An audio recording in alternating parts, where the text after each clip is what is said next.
On se retrouve en direct du dîner annuel du CRIF Marseille-Provence en compagnie de Monsieur Gibrel, qui est conseiller départemental. Bonsoir.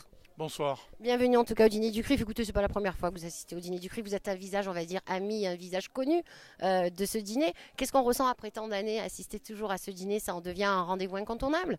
C'était un rendez-vous incontournable, mais c'est un rendez-vous amical, un soutien à la communauté, avec tous les élus de Marseille, toute la population.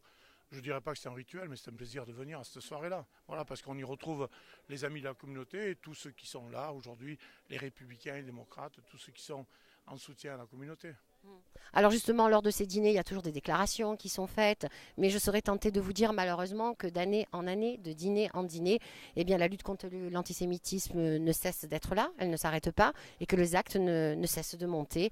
Et pour référence, eh bien, le dernier sondage et rapport qui est sorti en fin 2018, où là, vraiment, ça a explosé tous les chiffres. Oui, c'est vrai qu'il y a une inquiétude de la montée de l'antisémitisme en France, mais de partout aussi dans d'autres pays, en Europe. Mais c'est vrai que le combat est indispensable. Il est permanent et quotidien. Qui aujourd'hui se dédouanerait de combattre l'antisémitisme qui est montant? C'est un mal latent qui est dans notre pays, mais bon, les forces démocrates et les républicains que nous sommes, ceux qui sont amis de la communauté, sont là aussi pour rappeler que l'antisémitisme nous rappelle des heures noires.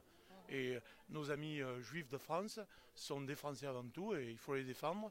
Leur religion elle est respectable comme les autres religions. Et c'est pour ça que moi je viens ce soir apporter un soutien fort et un soutien amical et fraternel parce que je me mets à la place des familles juives qui subissent cet antisémitisme permanent. C'est récurrent, c'est écœurant. Et il faut être là pour leur apporter le soutien nécessaire, indispensable. Est-ce que vous pensez qu'il faut agir de façon éducative ou plutôt de façon répressive ou là allier les deux?